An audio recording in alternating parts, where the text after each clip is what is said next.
Salut les amis, aujourd'hui on se retrouve pour une nouvelle vidéo et aujourd'hui nous allons parler de comment construire un bon training de freestyle football. Bien sûr, chacun s'entraîne différemment comme il le voit, mais moi je vais vous donner quelques conseils, quelques astuces. Que tu sois débutant ou que tu sois quelqu'un qui s'entraîne déjà depuis quelques années, je vais vous donner des conseils sur mon expérience à moi, comment je vois un peu un bon training. Tout d'abord, je vais vous montrer un peu ce que je ramène dans mon sac d'entraînement. Toujours mon ballon Urban Ball, bien sûr, ça c'est obligé. Je prends toujours aussi une petite serviette pour l'entraînement parce que pour l'entraînement on transpire. L'eau, bien sûr, très important de l'eau. C'est important de boire de l'eau avant son entraînement et après. Très important pour la fatigue, au niveau de la fatigue et pour la récupération musculaire. Très important de boire avant et après. Et pendant, bien sûr, n'oubliez pas. Mes chaussures. Si vous avez des questions par rapport aux objets que j'utilise pendant mes entraînements, n'hésitez pas à poser vos questions dans les commentaires. Corde à sauter, on reviendra tout à l'heure dessus. Petite sono. Vu que dans la salle, le son il est pas très net, je préfère ramener ma sono. Et pour ceux qui s'entraînent à l'extérieur, c'est très important d'avoir une sono si tu aimes t'entraîner avec de la musique. Ok, je vous ai montré les objets que j'emmène à l'entraînement dans mon sac à dos. Là maintenant, nous allons aller directement au sujet. C'est parti. Ok les amis, changement de salle. Je vais couper la vidéo aussi en deux parties. Première partie, on va parler de pour quelqu'un qui commence le freestyle et après on passera à quelqu'un qui a plus d'un an de freestyle. Ok les amis, maintenant on va passer à comment organiser son entraînement. Moi ce que je te conseille de faire, une fois que tu arrives à ton entraînement, j'en vois trop des fois ils s'entraînent directement à froid. Faut surtout pas faire ça, surtout en hiver quand il fait froid, tu risques de te blesser, de faire mal. Ok, fais surtout pas ça. Moi ce que je te conseille de faire en première étape, d'abord quand tu arrives à ton entraînement, une fois que tu es prêt, première étape, ce que tu fais, tu vas faire un étirement. Ok, quel étirement tu vas faire? Moi, ce que je te conseille au niveau de l'étirement, c'est au niveau des articulations. Réveille tes articulations en faisant des rotations. Ok, au niveau de la poignée, au niveau du coude, au niveau de l'épaule, au niveau de la nuque, la hanche, du genou et de la cheville. Bien sûr, si tu veux des conseils pour pouvoir les articulations, n'hésite pas à les mettre en commentaire. Comme ça, je ferai une vidéo dessus. D'accord? Ok, deuxième étape, ce que je te conseille de faire en deuxième étape, c'est l'échauffement. Ok, au niveau de l'échauffement, ce que je veux te dire, c'est que quand tu commences le freestyle, il faut que tu t'échauffes, il faut que tu augmentes ton rythme cardiaque pour réveiller tes muscles. D'accord? Très important. Moi, ce que je fais en ce moment, c'est 15 minutes de corde à sauter, ça me suffit. Mon rythme cardiaque, il est déjà élevé et je vais me lancer dans mon entraînement. Il y en a ceux, peut-être, ils vont demander plus de temps, moins de temps. Ça dépend, ça varie par rapport aux personnes. D'accord? Maintenant, on va passer à comment organiser son entraînement. Ok? C'est parti. On va partir sur un exemple de 4 heures d'entraînement. 4 heures d'entraînement. Ensuite, une fois que tu as mis ton heure d'entraînement, par exemple sur ta feuille, tu vas la diviser en 4 parties. Quelles sont ces 4 parties? Ces 4 parties, ça va être le lower, le upper et le sit. Ok, la quatrième partie, bien sûr, ça va être la partie libre. On reviendra dessus vers la fin. Ok, une fois que tu as coupé ton entraînement en 4 parties. Première partie, tu vas les parties, tu vas les diviser par rapport au nombre d'heures que tu as choisi. Par exemple, là, c'est sur 4 heures. On va mettre 45 minutes par partie. Ok. Pourquoi j'ai pas vraiment bien divisé? Parce que bien sûr, si tu divises les 4 parties en 45 minutes, ça fait pas 4 heures. Pourquoi? Parce que on va mettre 15 minutes de pause. Ok. Entre chaque partie. Une fois que tu as bien réparti les heures, ce que tu vas faire pour chaque partie, sauf la partie libre, tu vas mettre 3 gestes que tu as envie de travailler. Par exemple, sur le lower, c'est juste un exemple. On va mettre ATW, HTW, MATW. Ok?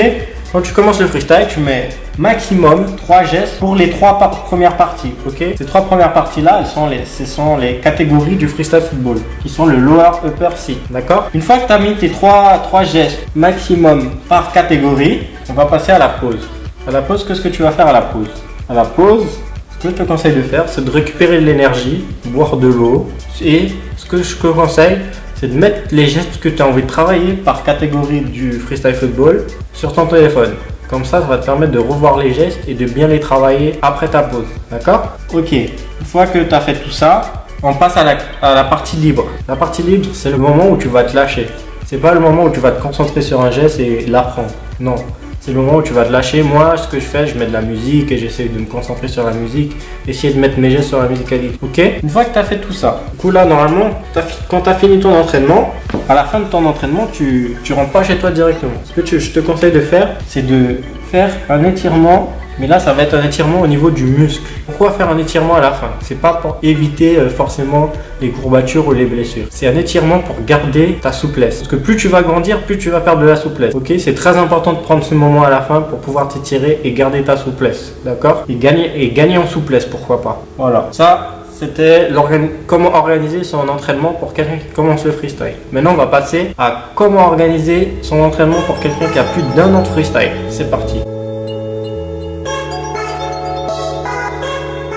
Ok, maintenant toi qui as plus d'un an de freestyle comme moi, ce que je te conseille de faire, une fois que tu commences ton entraînement, bien sûr, comme pour les personnes qui commencent le freestyle, je te conseille de faire première partie étirement, deuxième partie échauffement, ok? Garde toujours ces deux-là au début, c'est toujours important que tu commences le freestyle ou que tu commences une autre activité sportive, ces deux parties-là sont très importantes. On va toujours partir sur l'exemple des 4 heures d'entraînement, ok? 4 heures d'entraînement. Première heure, ce que je te demande de faire, c'est de travailler 30 minutes sur les basiques. Ok, 30 minutes sur les basiques. Je veux dire, au niveau des basiques, c'est au niveau de chaque catégorie dans le freestyle football, que ce soit lower, upper, sit. Ce que je te demande de faire, c'est de revoir tes basiques. Ok, de revoir les gestes basiques.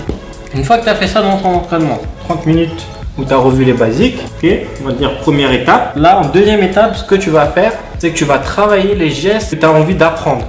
Après un an de freestyle, tu as toujours énormément de gestes que tu as envie d'apprendre. Tu n'as pas encore tout appris. À part si tu es vraiment une machine et tu as tout appris en un an. Du coup, ce que tu fais, tu vas prendre 1 heure sur les gestes que tu as envie d'apprendre. Ok? Troisième partie. Moi, ce que je fais en troisième partie, une fois que j'ai vu revu mes basiques, une fois que j'ai pris 1 heure pour travailler les gestes que j'ai envie d'apprendre, surtout en ce moment, moi je travaille beaucoup le lower. Du coup, je prends 1 heure, voire peut-être 1 heure et demie pour travailler les gestes en lower que j'ai pas encore acquis. Troisième partie, c'est que je revois mes passages. Ça veut dire que avant, j'écrivais des passages. Ça veut dire mes passages, j'ai déjà tous écrits. C'était des passages de 30 secondes. D'accord? Moi, j'en ai toujours. Du coup, je les revois. Mais je prends 30 minutes. Ça me suffit. 30 minutes, j'ai revu mes passages. Ok. Au jour d'aujourd'hui, je travaille plus comme ça. Mais ces passages, ils me servent pour mes shows maintenant. Okay, c'est pour ça que je les revois. T'es pas forcément obligé de faire comme moi. Ok? Ces 30 minutes, t'es pas forcément obligé de les prendre. Une fois que j'ai fait ça, là, on va passer à la partie libre. Comme pour les personnes qui commencent le freestyle.